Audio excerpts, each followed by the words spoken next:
Hello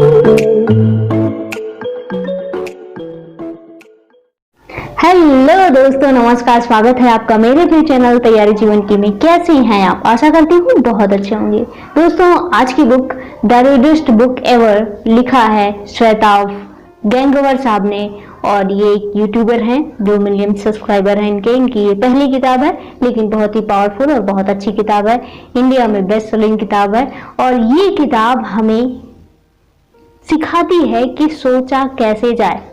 क्या सोचा जाए ये हम लोग जानते हैं, कई बचपन से ही सिखाया जाता है, लेकिन सोचना कैसे है ये हमें कोई नहीं बताता, जिसकी वजह से हमारे जीवन में बहुत सारी प्रॉब्लम होती है और मेसअप हो जाता है। और स्पेशली टीनेज के जो लोग होते हैं, जो बच्चे होते हैं, वो अपने जीवन में बहुत सारी चीजों में अपना समय बर्बाद कर देते हैं, क्योंकि उनको पता नहीं होता कि सोचना कैसे है। तो ये किताब हमें सिखाती है कि कैसे सोचना है। स्पेशली इस किताब से मैं इंपॉर्टेंट 5 पॉइंट्स आपके लिए लेके आई हूँ। तो पहला पॉइंट है बिकमिंग स्पेशल। हम में से हर कोई स्पेशल और यूनिक दिखना चाहता है, ऑफ कोर्स है भी, लेकिन क्या चीज है जो फॉल्स स्पेशल दिखाएगा, या कि आप ट्रू में स्पेशल हैं, या आप में कुछ है क्षमता। तो आजकल जो बहुत ही easily like, share, comment on social media पे, फेसबुक पे, व्हाट्सएप, यहाँ पे हम जब अपना कुछ पोस्ट करते हैं, कोई फोटो डालते हैं, तो वहाँ पे जो लाइक 1000 2000 स्पेशल आता है, तो हमें स्पेशल फील होता है। क्यों? क्योंकि हम किसी का ध्यान आकर्षित करने में, किसी का अप्रूवल पाने में सक्षम हो गए।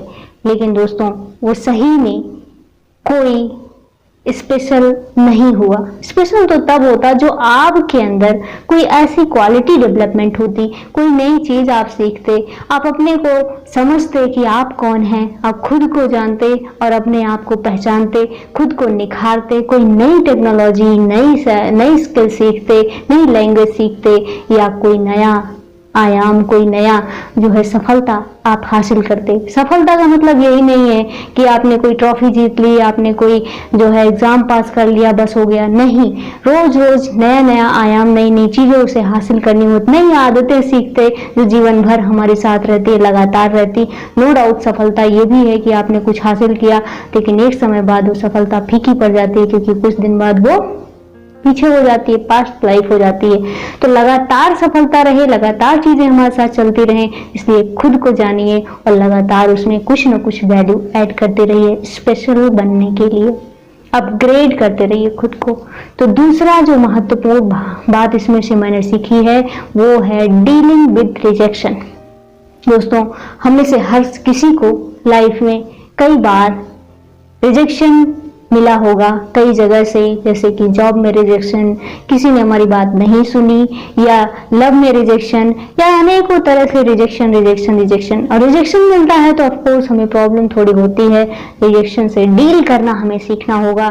इसके लिए 2 पॉइंट लेखक बहुत अच्छे से बताते हैं। पहला पॉइंट तो ये है कि ये समझ लीजिए कि rejection is a normal process, यानी कि ये सबके साथ होता है, सबको मिलता है। जो हमें रिजेक्ट कर रहा है वो भी किसी के द्वारा रिजेक्ट किया गया होगा। दूसरी जो बात है दोस्तों, वो ये है कि पीपल आर वियर्ड, यानी कि लोग अजीब होते हैं। कोई व्यक्ति अच्छा या बुरा या कॉम्प्लिकेटेड कह के हम टाल सकते हैं। कोई व्यक्ति इंसान अच्छा है या बुरा है या बहुत कॉम्प्लिकेटेड है, मैं नहीं जानता, लेकिन ये सबसे अच्छा ये कहना ज्यादा सही रहेगा कि इंसान वियर्ड है। वियर्ड मतलब अजीब सा है। अजीब में दोनों शामिल होता है, पॉजिटिव भी और नेगेटिव भी। आजकल इंटरनेट में ये वर्ड बहुत ज्यादा छाया हुआ है, जहां भी देखो हर कुछ लोग पॉजिटिव के लिए भी कमेंट करते हैं वियर्ड, और नेगेटिव के लिए भी वियर्ड। तो वियर्ड मतलब कि अजीब होता है, अजीब में दोनों शामिल हो जाता है। तो दोस्तों, कि इंसान अजीब होता है, मान लीजिए उसने आपकी बातें नहीं सुनी, आपको नहीं समझ पाया, या उसने ध्यान ही नहीं दिया, तो ये अजीब ही है। आप आपने अपना बात रखा, आपको नहीं सहमति मिली, रिजेक्शन मिला, कोई बात नहीं, आगे बढ़ जाइए। और दूसरी बात, वियर्ड के केस में कि पीपल आर वियर्ड में क्या होता है कि डेटा कम होता है। वियर्ड कहने के पीछे एक हमें जानना होगा कि कारण है कि डेटा कम होता है हमारे पास, तभी हम वियर्ड कहेंगे। अजीब है, जैसे मान लीजिए कि कोई शेर आया, अब शेर आया आपके पास सामने, तो आप भागेंगे, क्योंकि आपके पास उससे रिलेटेड जानकारी है, डेटा है कि शेर हम पे हमला कर सकता है, इसीलिए हम तेज से भागेंगे। लेकिन अगर कोई खरगोश आया तो हम उसके पास जा सकते हैं और जाएंगे, उसको सहलाएंगे, उससे प्रेम करेंगे, क्योंकि उससे रिलेटेड भी डेटा है हमारे पास कि वो हमारे लिए कोई खतरा नहीं है, हम उससे प्रेम कर सकते हैं।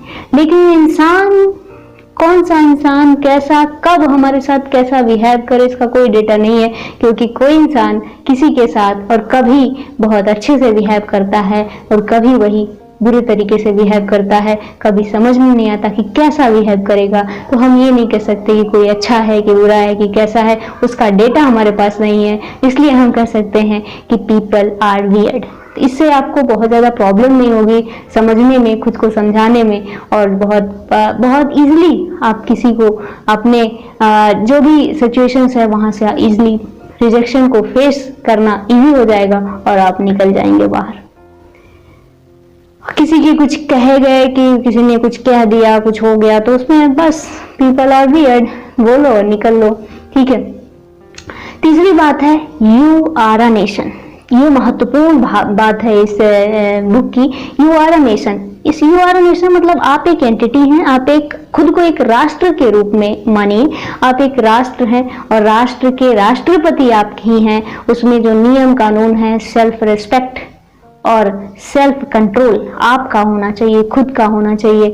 और साथ ही साथ जो टेररिस्ट हैं वो आपकी कमियां हैं, जैसे कि ईगो आपका वो है, काम क्रोध लोभ मोह, ये सारे जो कमियां हैं वो टेररिस्ट के रूप में। ईगो जो है वो आपका विपक्षी है, यानी कि जो अपोजिशन है। ईगो आपको कुछ चीजों में रोकेगा, कहीं पे आपको कुछ समझ नहीं पाएगा, लेकिन फिर भी वो करने को कहेगा, तो आपको वहां समझना होगा कि आपको क्या करना चाहिए। तो ईगो को हमें हैंडल करना चाहिए, अच्छे से हैंडल करके उससे पॉजिटिव वर्क कराना चाहिए।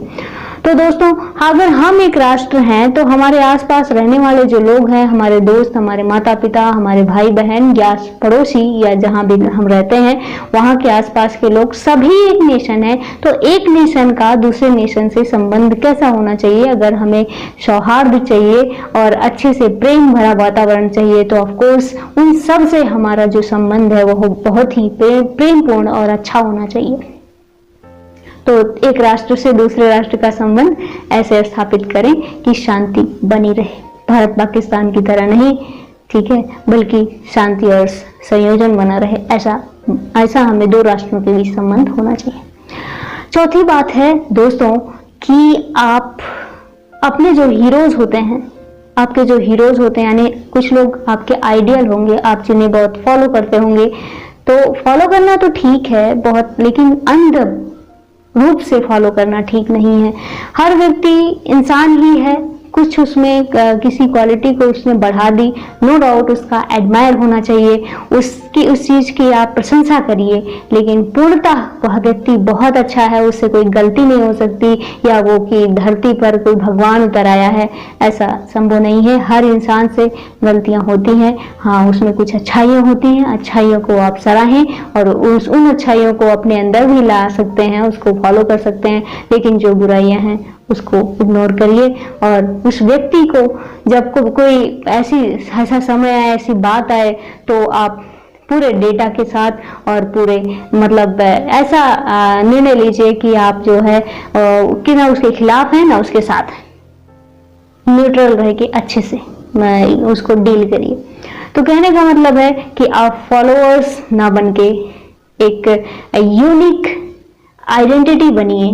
आपकी आइडेंटिटी, किसी के अंधभक्ति के पीछे नहीं कि हम बस पीछे पीछे भाग रहे हैं, फॉलोअर्स हैं, हमारे पास कोई बुद्धि ही नहीं, ऐसा नहीं। जो है आपकी बुद्धि है, आपका ज्ञान है, आपका विवेक है, उन सब को लगाइए और एक निर्णय लीजिए। दोस्तों, ये किताब में सीखना यही सिखा रही है कि कैसे सोचा जाए, क्या सोचा जाए नहीं, कैसे सोचा जाए। और जब हमें कैसे सोचा जाए आ जाता है तो अपने जीवन को हम बेहतर बना सकते हैं, बहुत ही अच्छे तरीके से कई आयाम को बहुत बेहतर कर सकते हैं।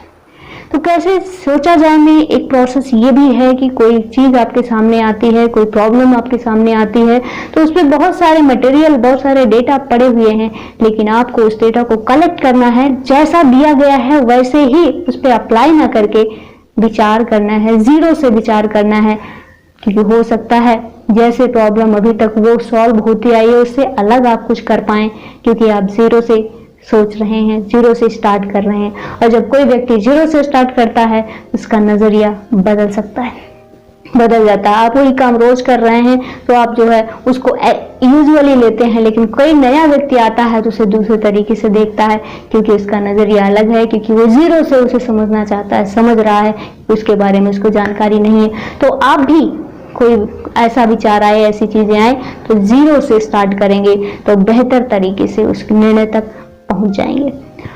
दोस्तों, तो ये कुछ महत्वपूर्ण 5 पॉइंट्स थे जो इस किताब के महत्वपूर्ण हैं। और भी बहुत सारे पॉइंट्स हैं, लेकिन जो है इतनी समय कम है, इसमें ज़्यादा नहीं बता सकते।